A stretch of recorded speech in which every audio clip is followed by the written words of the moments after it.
As pessoas acham que paciência é algo passivo. Não é. Paciência é observar com atenção por 20 anos. Entender alguém tão completamente que você sabe, antes mesmo dela, exatamente o que ela vai pegar.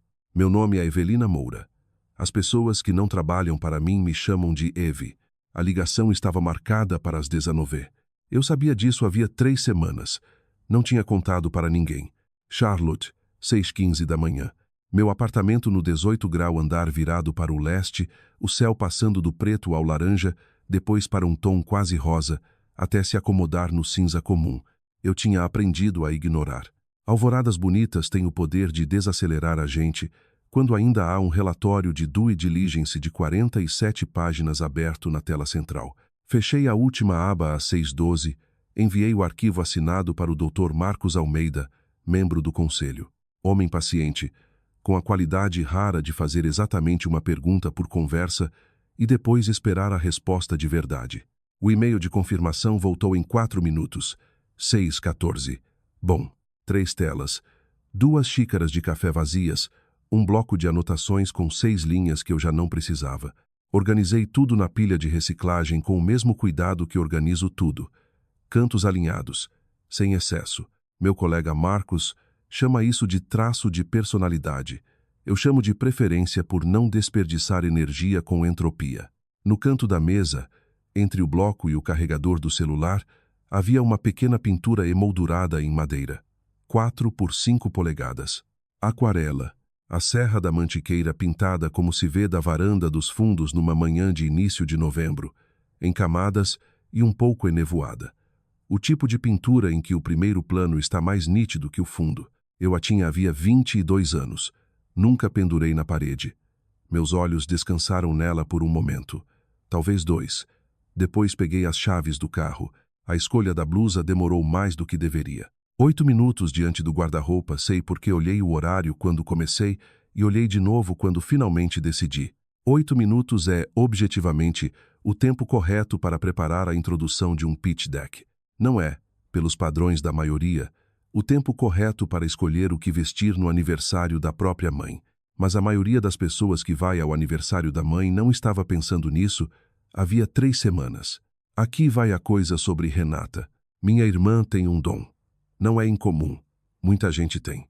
Mas ela é particularmente boa em ler uma sala e identificar a rota mais rápida até o centro dela. Roupas são dados. Ela lê o que cada escolha comunica antes mesmo de quem veste. Azul marinho. Tentando demais.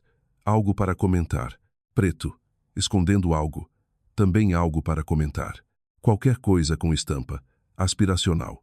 Definitivamente algo para comentar. Cinza. Cinza sem graça.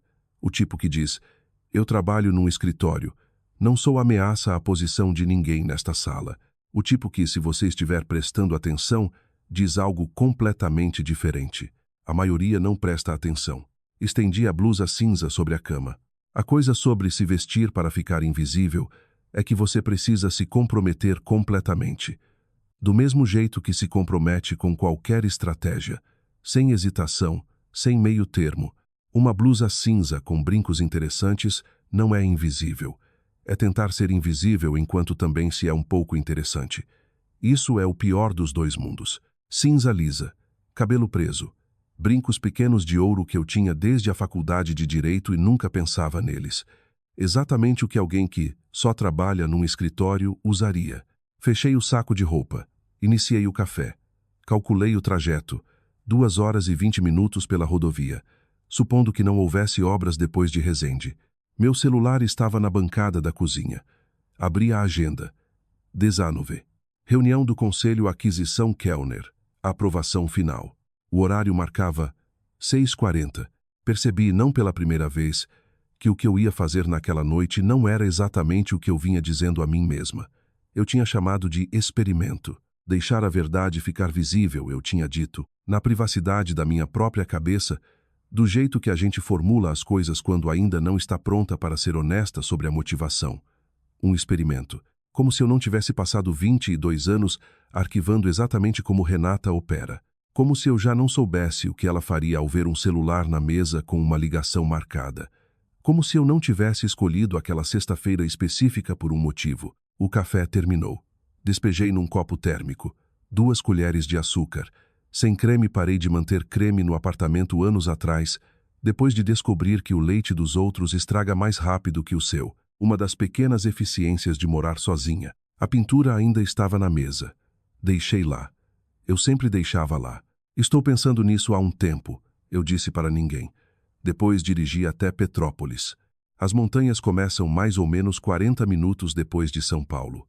Depois que você deixa os subúrbios, os centros de distribuição e os outdoors de advogados, a estrada sobe e as árvores mudam. E em algum ponto depois de Resende, a pressão nos ouvidos muda um pouquinho, como se o mundo estivesse se ajustando a você. Eu tinha dirigido aquele trecho tantas vezes que não pensava mais na paisagem. Pensava em Renata, não com raiva. Quero deixar isso claro. O que eu sentia dirigindo pela rodovia naquela manhã de sexta não era raiva. Era algo mais próximo da clareza específica que se tem depois de estudar um problema por tempo suficiente para ele parar de surpreender. Renata não me odeia. Nunca acreditei nisso. O que Renata precisa é ser a pessoa mais notável da sala. E durante a maior parte das nossas vidas, ela foi exatamente isso. Ela é charmosa e alta, e ri de um jeito que faz os outros quererem rir junto, e é genuinamente boa em certas coisas. Organizar, lembrar, receber, fazer as pessoas sentirem que o evento que estão frequentando é o evento mais importante do mundo. O problema de ser tão boa nisso é o custo quando a sala fica lotada. Toda vez que eu voltava para casa nos últimos 6 anos, via ela rodar a mesma sequência. Ela perguntava do meu trabalho num tom que sugeria que já sabia que a resposta seria decepcionante. Enquadrava a pergunta de um jeito que permitia apenas 2 interpretações. Ela trabalha num lugar modesto e tudo bem. Ou ela trabalha num lugar modesto e não admite. De qualquer forma, o enquadramento permanecia. Ainda naquela empresa em São Paulo, o que eles fazem mesmo? 6 anos lá, sem promoção, ou só sem mudança de título. Uma vez, 2 natais atrás, mencionei um negócio que eu estava fechando, sem detalhes, só que era significativo, que tinha levado 8 meses. Renata assentiu e disse, "Que bom, Eve", e passou os 4 minutos seguintes contando para a mesa sobre a empresa do Diego ter ganhado uma licitação municipal. O timing dela era preciso. Não cruel, exatamente, só preciso. Depois disso parei de mencionar coisas.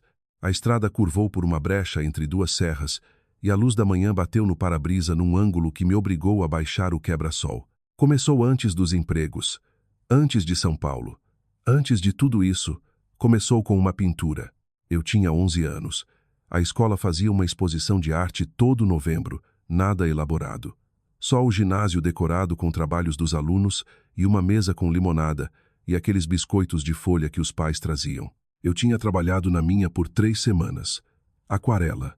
As montanhas atrás da nossa casa numa manhã de novembro, quando a névoa vem baixa e a serra acima parece flutuar. Minha professora, Dona Carmen, passou 2 vezes pela minha mesa sem dizer nada, o que significava que estava observando. A exposição era no sábado, das 13 às 15.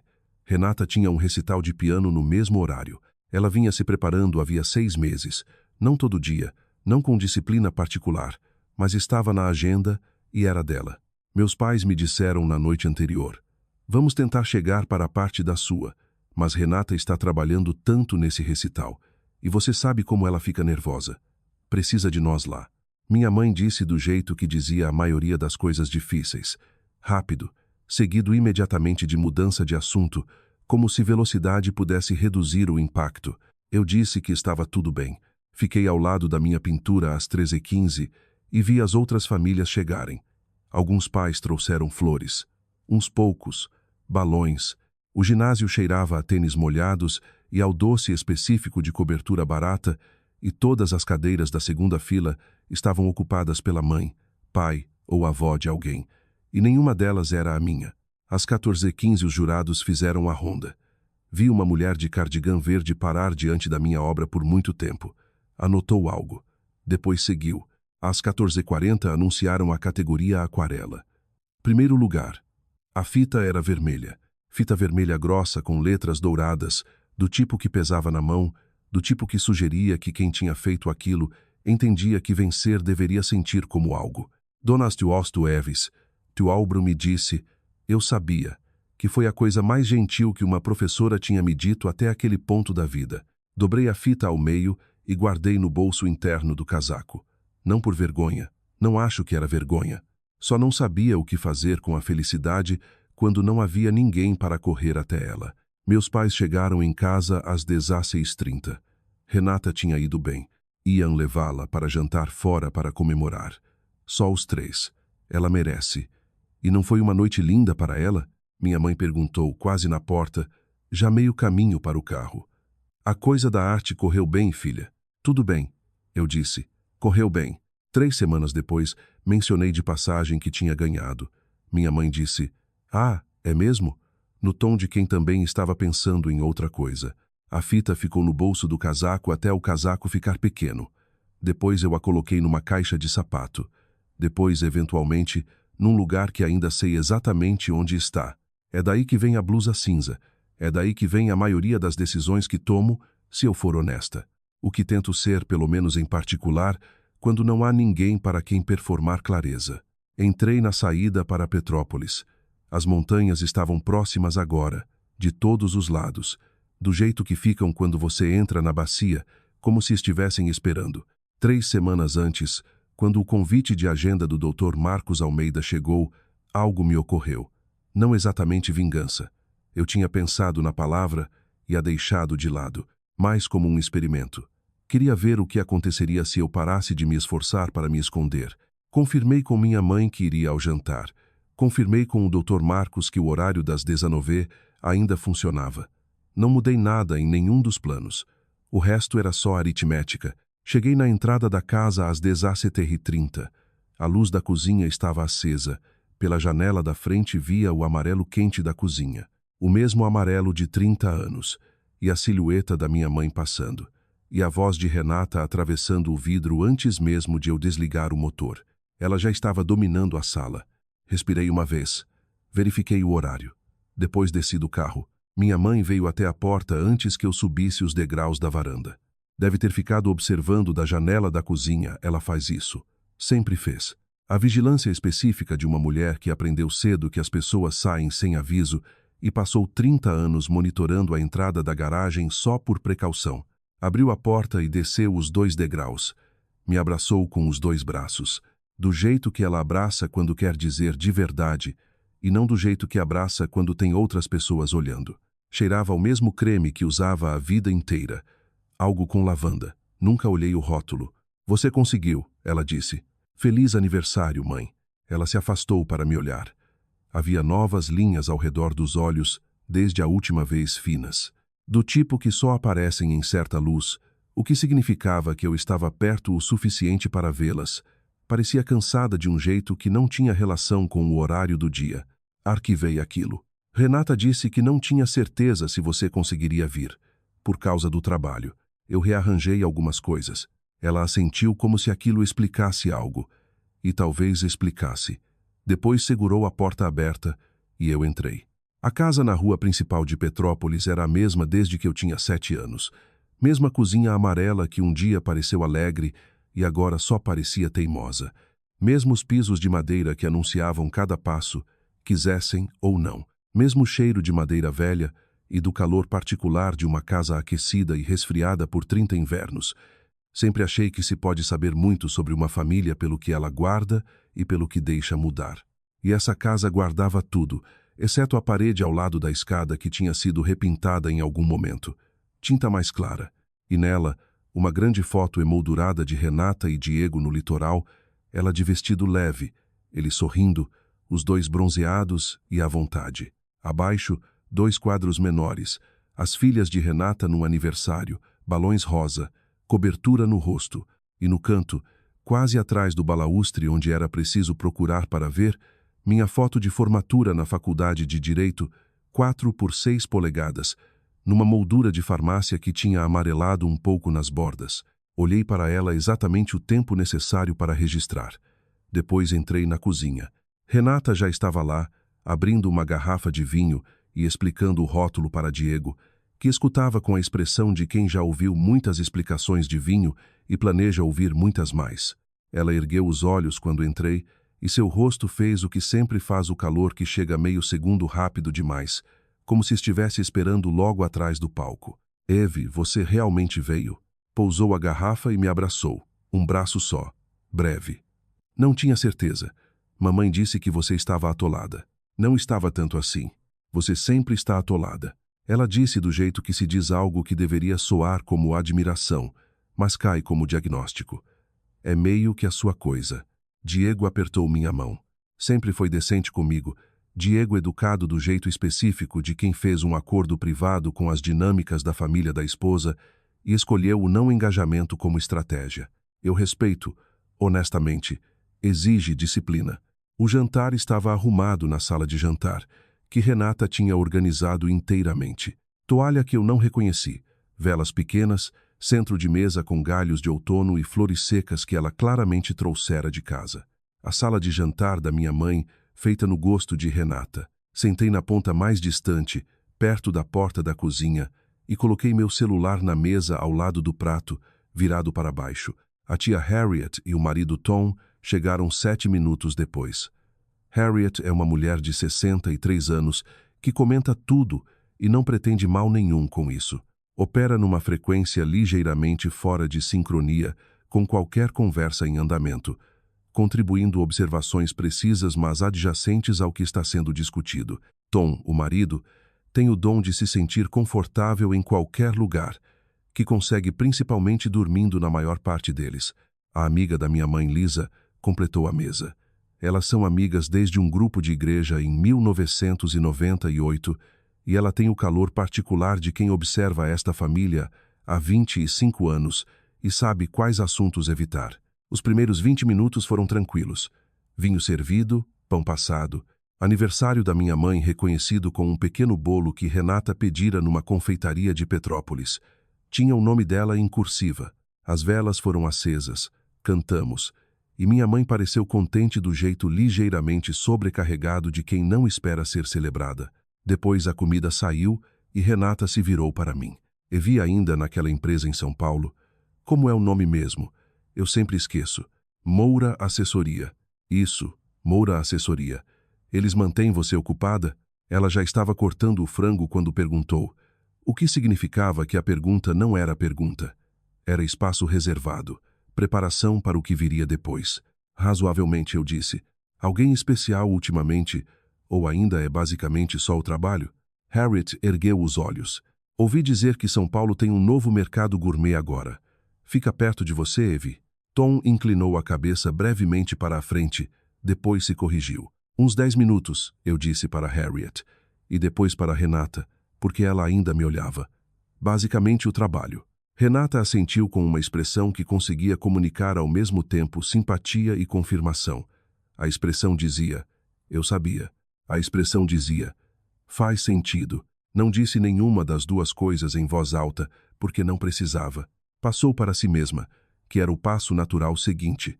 Estava desenvolvendo uma presença de marca, explicou para a mesa. Fazia conteúdo havia 2 anos.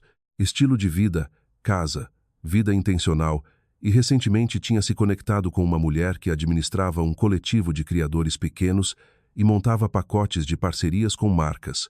Tem dinheiro de verdade nisso, ela disse. Os olhos de Diego fizeram algo perto da cesta de pão. Evie, você trabalha com negócios. Sabe como é mentalidade empreendedora. Só precisa estar disposta a investir na fase inicial e confiar no processo. Apontou o garfo na minha direção. Você entende isso mais que a maioria nesta mesa. Pousei a taça de vinho. Me conte mais sobre o modelo de receita, eu disse. Escutei com a parte da mente que processa informação e usei a outra parte para rodar a matemática de verdade. 4.200 seguidores nas taxas atuais de engajamento, 1 a 2 contratos de marca por mês no preço que ela descrevia, subtrair custo de produção de conteúdo, subtrair taxa do coletivo, subtrair equipamentos que ela mencionara precisar atualizar. O número que saiu do outro lado era negativo 23%. Generosamente. Interessante, eu disse. Renata sorriu como se eu tivesse concordado com ela. Do outro lado da mesa, Diego pegou a taça de vinho e deu um longo gole silencioso. Às 18h42, Renata olhou para o meu celular. Eu a vi olhar. do jeito que havia olhar para tudo que era meu desde criança casualmente, com a suposição estabelecida de que, fosse o que fosse, ela tinha direito a uma opinião. Olhou para a tela escura. Olhou para a forma como estava colocado. Olhou de volta para mim. Algo atrás dos olhos dela recalibrou. Peguei o copo d'água e não disse nada. 17 minutos. A conversa seguiu, do jeito que conversas de jantar de família sempre seguem em círculos que parecem avanço. A amiga da minha mãe, Lisa, perguntou sobre os netos de Harriet. Harriet pegou o celular e mostrou fotos. Tom concordou que o caçula tinha crescido. Diego reabasteceu o vinho de todo mundo sem ser pedido, o que notei como a ação de um homem que aprendeu que a melhor forma de sobreviver a um jantar da Renata é permanecer útil. Então Renata disse, na verdade estou curiosa, Evie. O que exatamente você faz lá? Tipo, dia a dia. A mesa não ficou em silêncio, só prestou um tipo diferente de atenção. Assessoramos empresas em transações, eu disse. Mesma resposta de antes. Tá, mas o que isso significa na prática? Tipo, como é um dia na sua vida? Ela inclinou a cabeça, parecendo genuinamente curiosa. Esse era o dom dela, conseguir gerar a aparência de curiosidade genuína sob demanda, o que tornava impossível chamar a pergunta do que ela era sem soar defensiva. Aconselhamos empresas em fusões, aquisições, desinvestimentos. Então você é tipo uma consultora, uma assessora. É ligeiramente diferente. Ela considerou. Então vocês não compram as empresas de fato? Só ajudam elas a se comprarem? Uma forma de ver. Tipo uma intermediária? E depois para a mesa, conversacionalmente. Evie é meio que uma intermediária para empresas que querem comprar outras empresas. O que, na verdade, é bem interessante. Eu nunca soube que era isso que você fazia. De volta para mim. Paga bem? Deve ser bem nichado. Lá estava. Não um único golpe, mas 3. Você não possui nada, trabalha nos negócios dos outros. E agora vou perguntar sobre seu salário na frente de todo mundo, enquanto enquadro como elogio. Paga bem, eu disse. Que ótimo. Ela estendeu a mão para o pão. A empresa do Diego acabou de terminar um projeto comercial. Quanto foi mesmo? 800 mil reais no total? Algo assim. Olhou para ele. Ele assentiu uma vez. Olhando para o prato. É bom quando as coisas dão certo, ela disse. Peguei o garfo. Dei uma garfada no frango que não senti o gosto.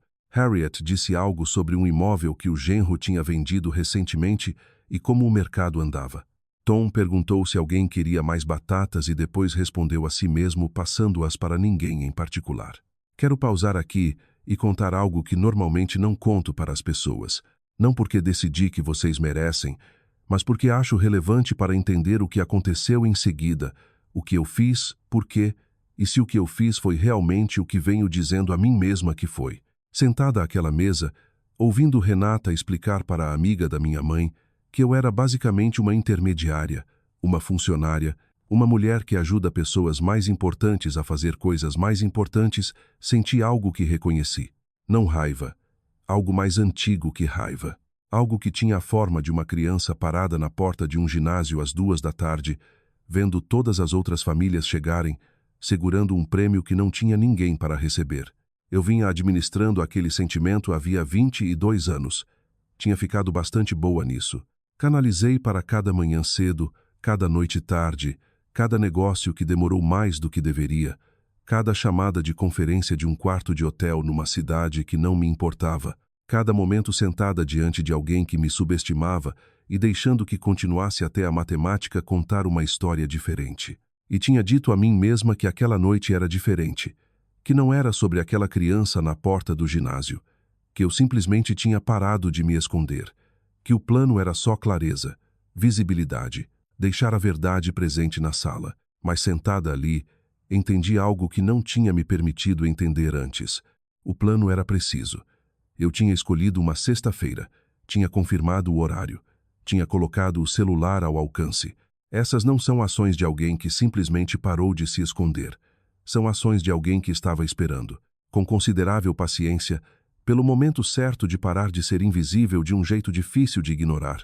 A palavra para isso não é experimento. Eu sabia qual era a palavra. Verifiquei o relógio por baixo da mesa. 18h51, 9 minutos. Renata tinha passado para outro assunto. Contava para Lisa sobre uma reforma que queria fazer no quarto dos fundos. Algo com madeira branca que tinha visto no Instagram. Diego contribuía sons afirmativos pequenos nos intervalos corretos. Minha mãe escutava com a expressão particular que faz quando tenta acompanhar uma conversa que andou mais rápido do que ela queria. As velas tinham queimado cerca de 1/4 de polegada. Do lado de fora da janela já estava completamente escuro, o que acontece cedo em outubro quando se está nas montanhas. Às 18h54, a tela do meu celular acendeu brevemente e apagou de novo.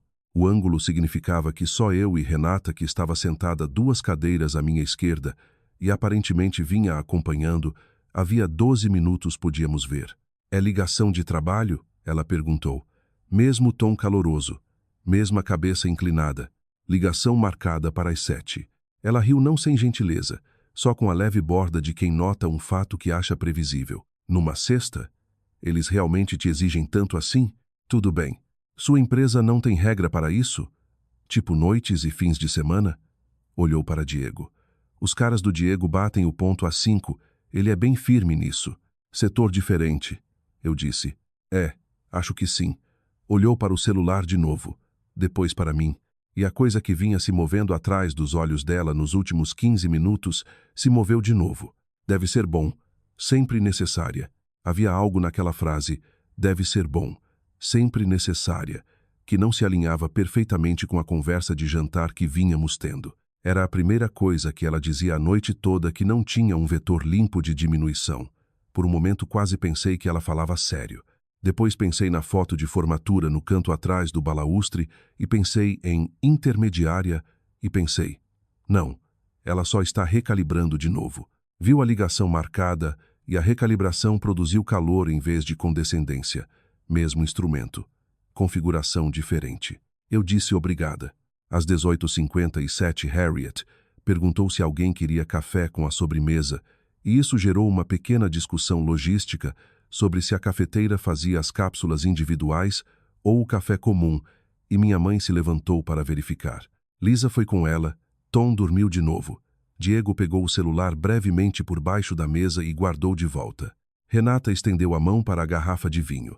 Seus olhos se moveram para o meu celular. A tela acendeu de novo. Uma notificação breve, o texto visível para quem estivesse observando. Reunião Kellner, 19. Ela olhou. Depois olhou para mim. Eu olhei de volta sem expressão, o que não é algo que preciso praticar. Às 18h58, ela estendeu o braço por cima da mesa. Seus dedos se fecharam ao redor do meu celular antes que eu me mexesse na cadeira. Pegou do mesmo jeito que pegara a fita vermelha do bolso do meu casaco quando eu tinha 11 anos casualmente, sem cerimônia, a confiança estabelecida de quem nunca foi dito que certas coisas não lhe pertencem. Virou o aparelho, olhou a tela, olhou para a mesa, sorriu. Vamos todos ouvir com quem a faxineira anda conversando. Apertou o viva voz. Eu não estendi a mão. A mesa estava no meio de uma conversa quando ela pegou o celular, Harriet dizendo algo sobre a cerca do vizinho. Lisa meio escutando, minha mãe voltando da porta da cozinha, e quando Renata disse, vamos todos ouvir com quem a faxineira anda conversando. As conversas não pararam todas de uma vez, pararam em sequência. Harriet primeiro, porque estava mais perto e sempre alerta à possibilidade de algo mais interessante acontecer. Depois Lisa, lendo o rosto de Harriet. Depois minha mãe, que tinha se virado ao som da voz de Renata e ainda processava o que ouvira. O celular estava na palma de Renata, lado do alto-falante para cima, ligeiramente inclinado para o centro da mesa. As pessoas à mesa esperavam algo pequeno. Uma colega ligando sobre uma reunião remarcada. Confirmação de entrega de comida. A categoria específica de ligação que prova um ponto sobre alguém estar preso ao trabalho, incapaz de estar plenamente presente até num jantar de família, exatamente o tipo de coisa que vira comentário. Era isso que esperavam. Era o enquadramento que Renata tinha construído com a palavra faxineira. Algo menor, algo confirmável, algo que faria todo mundo rir do jeito fácil que se ri quando alguém estava gentilmente certo sobre outra pessoa. Sentei com as mãos no colo. Exatamente às 19 o celular tocou. Renata atendeu. Observei o rosto dela enquanto fazia a pequena performance de casualidade, o jeito como já compunha a expressão que usaria quando a ligação se revelasse nada. Segurou um pouco mais alto, apresentando. Um pequeno teatro. Então a voz veio. Boa noite, Dra. Moura. Aqui é o Dr. Marcos Almeida do Conselho. Uma pausa. A pausa de um homem consultando anotações. Sem pressa. Quis pegar você antes do fim de semana. A votação saiu há cerca de 1 hora, unânime.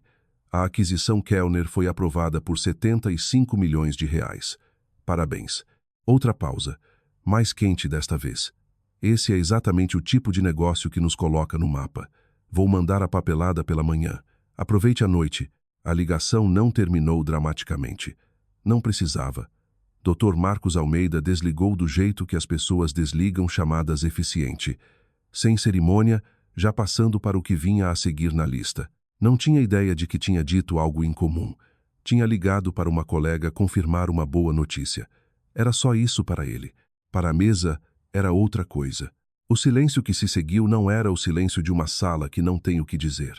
Quero ser específica sobre isso, porque já ouvi esse silêncio descrito errado e importa. Não era choque no sentido teatral, não suspiros, não talheres caindo na louça. Era o silêncio que vem quando uma sala está fazendo algo, computando, rodando o mesmo recálculo. Cada pessoa em velocidade diferente, todas chegando ao mesmo destino. Harriet foi a primeira que olhei. Sua boca tinha se fechado em torno do que estava prestes a dizer sobre a cerca do vizinho, e ela olhava para o celular na mão de Renata com uma expressão que só posso descrever como genuína, sem performance. Só o rosto de uma mulher que acabara de receber informação que não cabia em lugar nenhum que planejava colocar. Diego pousou o garfo. Fez com cuidado, do jeito que se pousa algo quando precisa das mãos livres para lidar com o que vem em seguida. Não olhou para Renata, olhou para a mesa. Minha mãe tinha ficado muito parada na porta. Ainda segurava o pano de prato que trouxera da cozinha. Olhou para mim com uma expressão que eu não tinha visto antes no rosto dela, ou talvez tivesse quando eu era muito pequena, e esqueci. Algo que tentava se alcançar. Lisa tinha virado ligeiramente na cadeira, para longe de Renata, e na minha direção, com o reorientamento instintivo de quem acaba de perceber que estava virada para o lado errado. Tom estava improbavelmente acordado. A qualidade particular do silêncio deve ter chegado aonde quer que ele vá quando dorme durante jantares de família.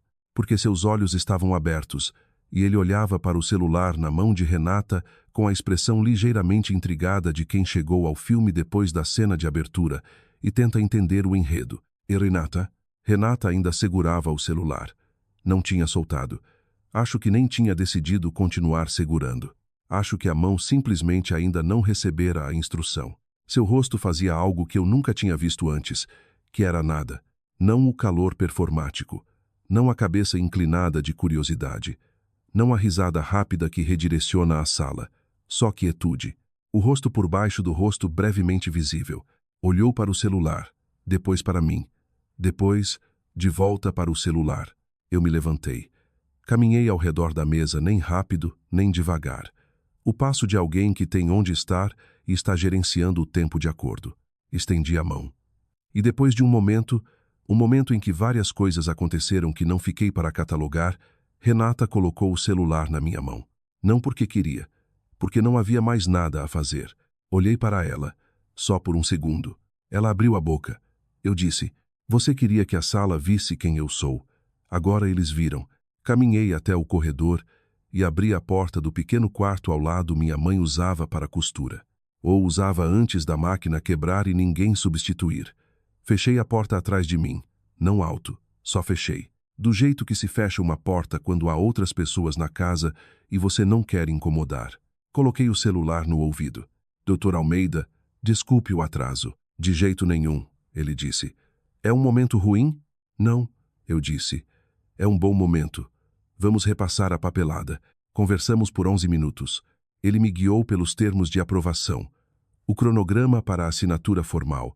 Uma pequena emenda na cláusula de earn-out que o conselho discutira na reunião final. Fiz 3 anotações no verso de um recibo de posto que encontrei no bolso do casaco, o mesmo casaco com que tinha dirigido. O mesmo bolso onde guardara os recibos do posto depois de Resende. Era o único papel que eu tinha. Às 19h11, Dr. Marcos Almeida disse, mais uma vez, parabéns, Evelina. Sério, foi um negócio forte. Obrigada, eu disse. Vou olhar tudo pela manhã. Aproveite a noite, ele disse de novo, falando sério desta vez, e desligou. Fiquei no quarto de costura por um momento. A máquina ainda estava lá, no canto desplugada, uma camada de poeira na placa. Havia uma cesta de retalhos de tecido que minha mãe pretendia organizar, havia o que pareciam vários anos. Uma janela que dava para o quintal lateral, agora preta com a escuridão de outubro, refletindo de volta um pequeno quarto iluminado e uma mulher parada nele de blusa cinza, segurando um celular. Não olhei meu reflexo por muito tempo. Coloquei o celular no bolso, alisei a frente do casaco, abri a porta. A sala de jantar estava mais quieta do que eu tinha deixado. Embora não silenciosa, o quieto particular de pessoas que estavam conversando e pararam quando ouviram a porta. Minha mãe estava de volta à mesa. Lisa tinha reabastecido o próprio copo d'água. Harriet olhava para um galho do centro de mesa com grande foco, do jeito que se olha para algo que de repente se tornou extremamente interessante. Renata estava sentada na mesma cadeira. Não tinha se mexido. Tinha as duas mãos ao redor da taça de vinho, sem beber, só segurando pela base. Seu maxilar estava travado num ângulo que reconheci dos tempos de adolescente, quando perdia uma discussão que não esperava perder. Diego olhou para mim quando entrei. Assentiu uma vez, bem de leve. Do jeito que uma pessoa assente quando quer comunicar que está ciente do que acabou de acontecer e não tem intenção de piorar. Voltei a sentar na minha ponta da mesa, estendi a mão para o garfo. O frango tinha esfriado, mas ainda estava bom. O jantar durou mais 40 minutos. Sei disso porque verifiquei o horário quando me sentei de novo e verifiquei de novo quando minha mãe começou a recolher os pratos, e o número entre eles foi 43 minutos. O que posso dizer sobre aqueles 43 minutos é que a mesa tinha uma qualidade diferente da que tinha antes de eu entrar no quarto de costura. Não mais alta, não mais baixa, só diferente. Do jeito que uma sala fica depois que os móveis foram movidos e todo mundo ainda navega a nova disposição sem olhar para os pés. O recalibro levou menos tempo do que eu esperava. 45 segundos, aproximadamente. Já vi pivôs mais lentos em calls de resultados trimestrais. Diego começou. Perguntou, genuinamente eu acho, o que uma firma boutique de assessoria em M a faz de diferente de um banco maior. E eu respondi em 3 frases, e ele assentiu como se a resposta fizesse sentido para ele. Depois Lisa perguntou há quanto tempo eu estava na Moura Assessoria, e eu disse 6 anos. E ela disse que era uma boa permanência. O que é? Depois Harriet, que aparentemente resolvera seus sentimentos sobre o galho do centro de mesa, olhou para minha blusa e disse, sabe, eu sempre acho bonito quando as pessoas não se arrumam demais para coisas de família. Bem sensato. Ela quis dizer como elogio. Pensei, sim, era exatamente o ponto. Minha mãe passou o resto do assado. Tom comeu mais batatas. A conversa seguiu com cuidado. Do jeito que conversa, segue quando há algo grande e recente na sala que todos concordaram, sem discutir, em contornar por enquanto. E então Renata falou, Evi. Sua voz tinha perdido a qualidade performática, o que notei.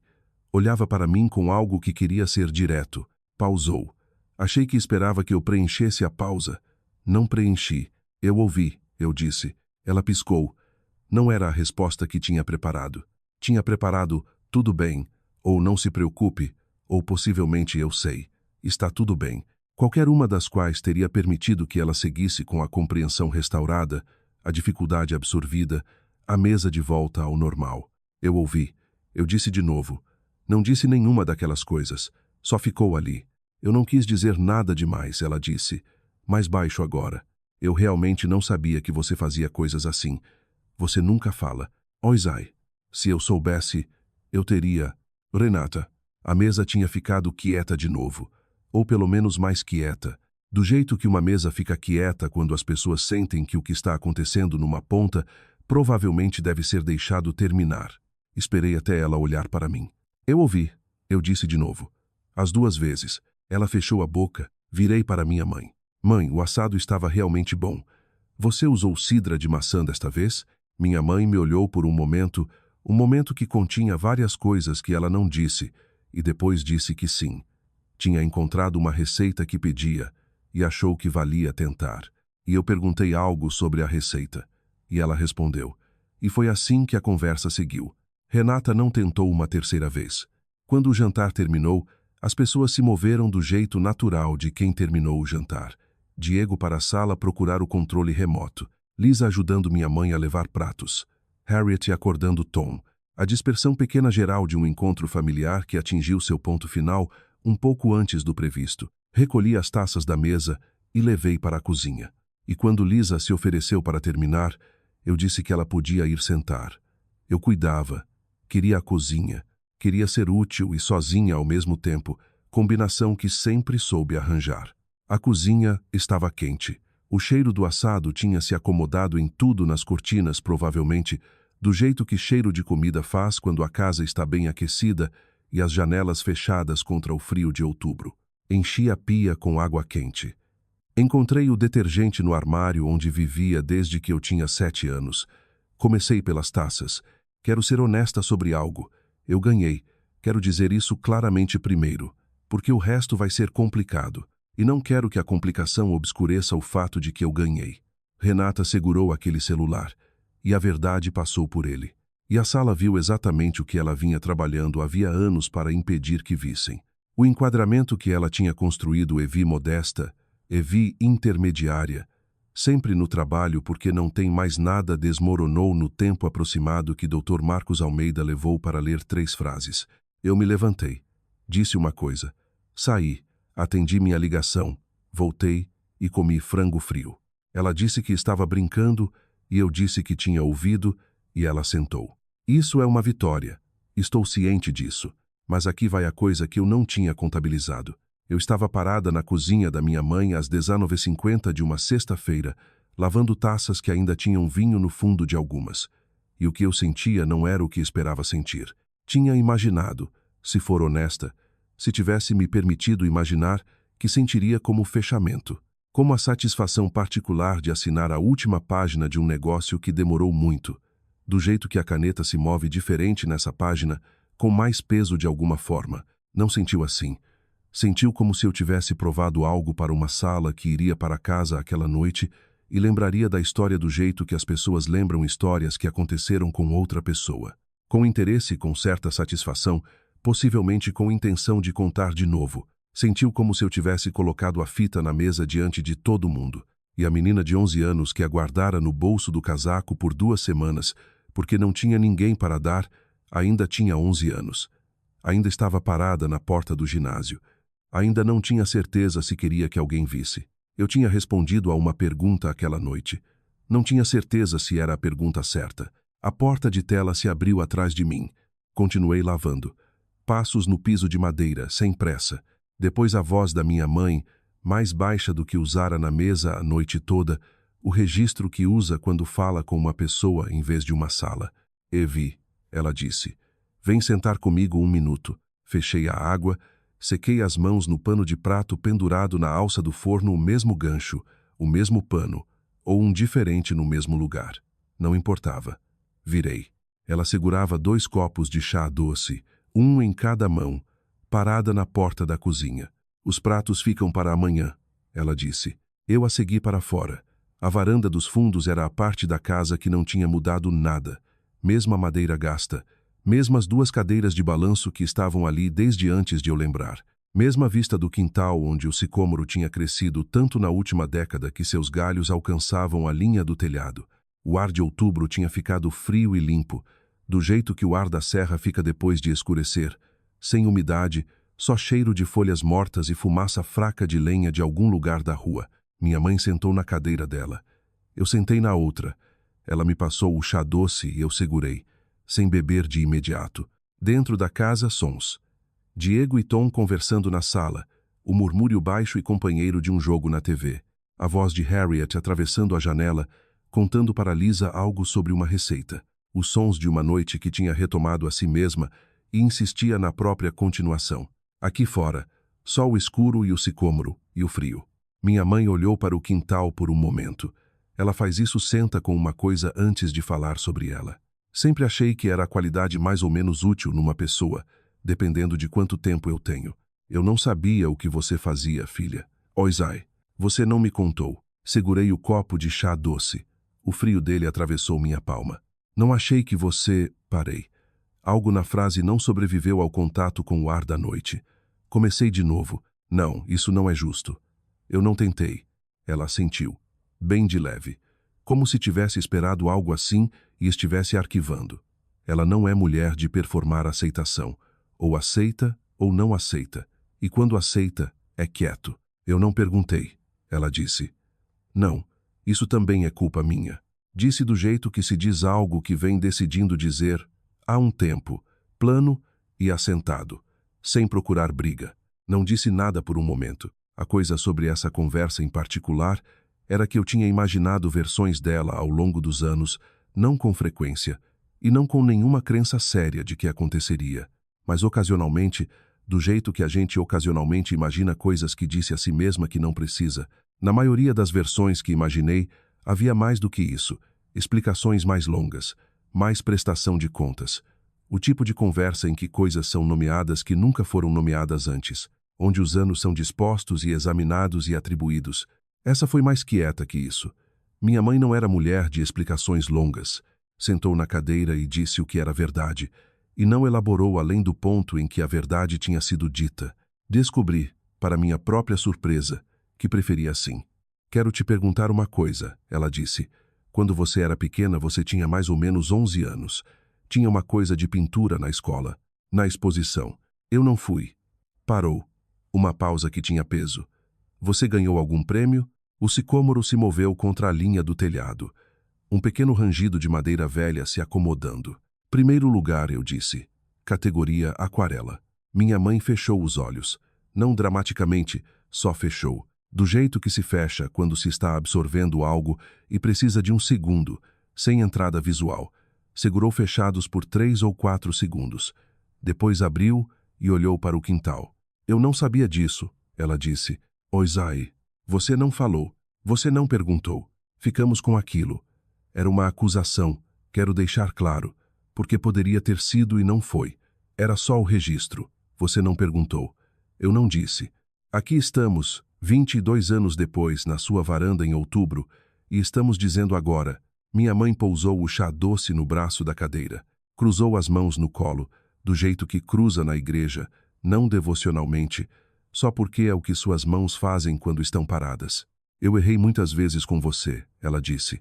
Não só naquele dia, muitas vezes. Eu me deixei levar por tanto espaço. E você, ela fez um pequeno gesto com uma mão que não era bem uma palavra. Você nunca precisou de alarde. Você não fazia barulho. Então eu achei que estava tudo bem. Não estava tudo bem. Não, não estava. Outro silêncio. Esse pareceu diferente dos outros. Não o silêncio de algo inacabado, mas o silêncio de algo que foi dito e agora está no ar entre nós, visível, ocupando o espaço que precisava. Olhei para o quintal, o sicômoro, o jeito como os galhos desapareciam no escuro em cima, o de baixo ainda vagamente visível na luz da janela da cozinha. Eu parei de contar para você, eu disse, porque achei que você não... Parei de novo. Tentei de outro jeito. Eu tinha sido dita o que eu era por muito tempo. E era mais fácil construir algo real em outro lugar do que continuar tentando mostrar aqui e ver ser reduzido, explicado para algo menor. Parei. Então eu parei de tentar aqui, e depois acho que comecei a ficar com raiva disso. E depois parei de ter raiva, e só parei. Minha mãe escutou. Hoje à noite era para ser diferente, eu disse. Mas não tenho certeza se foi tão diferente quanto eu pensei. Eu ainda precisava que a sala visse. Eu ainda precisava... A frase não terminou limpa, então deixei parar. Minha mãe pegou o copo de novo, olhou para o lado do meu rosto. Você não precisava de alarde, né? Ela disse. Você ganhou o prêmio sozinha. Você fez aquilo sozinha. Sua voz era cuidadosa, do jeito que se é cuidadoso com algo que sabe que pode quebrar. Mas você queria que eu estivesse lá? O escuro de outubro estava muito parado. Em algum lugar da rua, um carro passou. Não, eu disse. Uma batida. Mas eu queria você lá. Minha mãe pousou a mão no braço da cadeira. Não na minha, só no braço. Perto. O gesto de uma mulher que não tem certeza de quanto contato é desejado e escolhe proximidade em vez de presunção. Ficamos assim por um tempo. Não sei quanto. Tempo suficiente para meu chá passar de frio a fresco. Tempo suficiente para o som da TV lá dentro mudar de um programa para outro. Tempo suficiente para a conversa ter terminado de ser conversa e virar outra coisa. Não confortável exatamente, mas também não a outra coisa. Algo no meio, algo novo. Você volta de São Paulo antes do Natal? Ela perguntou eventualmente. Oui, de vous. É uma viagem longa. Ela assentiu. Não insistiu. Eu me levantei. Ela se levantou também, um instante depois. E quando estendi a mão para pegar o copo dela para levar para dentro, ela deixou. Voltamos pela porta de tela para a cozinha, e os sons da casa voltaram ao nosso redor, e a noite voltou a ser a noite. Antes de pegar meu casaco no gancho perto da porta, ela pôs a mão brevemente no meu ombro. Um segundo. Só isso. Dirigi para casa no escuro. Dirigi a primeira hora sem música. A rodovia à noite é uma estrada diferente da rodovia de manhã. O mesmo asfalto, as mesmas curvas pelas mesmas brechas nas mesmas montanhas. Mas a escuridão muda, comprime, remove a vista, faz a viagem parecer um tubo pelo qual você se move em vez de uma paisagem que você atravessa. Os caminhões estavam lá, os de longa distância que dominam a rodovia entre meia-noite e 6 da manhã. Fiquei atrás de um por um tempo e deixei ele marcar o ritmo e não pensei em ultrapassar. Quero ser honesta sobre o que fiz hoje à noite. Não a parte do celular, essa parte já fui honesta, do jeito que é fácil ser honesto sobre coisas que funcionaram. Quero dizer o resto. As 3 semanas de planejamento, a verificação da agenda, a blusa cinza escolhida com o mesmo framework que eu usaria para avaliar a equipe de gestão de uma empresa-alvo, o celular colocado onde eu sabia que ela veria, a ligação confirmada para um horário que eu sabia que cairia exatamente onde precisava cair. Disse a mim mesma que era um experimento. Venho usando essa palavra desde o começo. E era, no sentido de que genuinamente não sabia o que aconteceria. Não roteirizei Renata pegando o celular, não arranjei o comentário de faxineira, não sabia que minha mãe estaria parada na porta da cozinha, exatamente naquele ângulo, quando a voz do Dr. Marcos Almeida atravessasse. Essas coisas aconteceram. Eu só criei as condições. Mas aqui vai o que eu não disse a mim mesma, e deveria ter dito. Eu tinha sido invisível naquela casa por 22 anos. Parte disso era Renata construindo um enquadramento e minha família aceitando. E parte era eu, decidindo que a forma mais segura de proteção era não dar nada para eles verem. Não compartilhei o que estava fazendo porque tinha medo de ser reduzida. Esse medo era real e tinha história, e não vou desconsiderar. Mas medo com história ainda é uma escolha em algum ponto. E em algum ponto não sei exatamente quando meu silêncio parou de ser autoproteção e virou algo mais próximo de punição. Uma retirada que mantive por tanto tempo que se tornou permanente. Tempo suficiente para que, quando Renata disse, vamos ouvir com quem a faxineira anda conversando, ela não estivesse inventando completamente. Estava preenchendo um espaço que eu tinha deixado. Eu ajudei a construir a versão de mim que todo mundo naquela mesa acreditou hoje à noite. Não com mentiras, com distância. A diferença. O caminhão à frente pegou uma saída perto de Resende, e de repente a estrada se abriu e eu estava sozinha nela. Só as linhas brancas vindo na direção dos faróis, as montanhas invisíveis dos dois lados. Liguei o rádio, encontrei algo baixo e instrumental que não pedia nada de mim. Deixei ligado.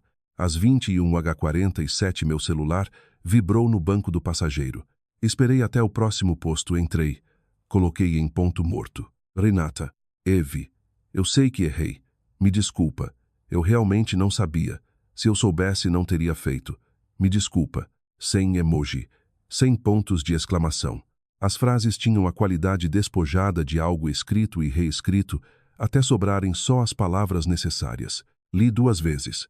Coloquei o celular virado para baixo no banco do passageiro e fiquei sentada no estacionamento do posto por alguns minutos. Uma família estava na mesa de piquenique perto da máquina de lanches, 2 filhos, um pai, todos um pouco cansados da estrada, parando em algum lugar entre onde começaram e onde iam. Uma das crianças perseguia uma mariposa ao redor da luz do poste. O pai observava sem intervir. Pensei em Renata. O pedido de desculpas era real. Eu conseguia sentir a diferença, já recebi desculpas falsas suficientes para saber como são. Do jeito moldado para o alívio de quem pede e não para o receptor. Esse não era. Era uma mulher sentada na sala da mãe depois que todo mundo tinha ido embora, escrevendo algo que não queria escrever porque entendia, provavelmente pela primeira vez em muito tempo, que algo tinha estado errado. Que ela tinha estado errada.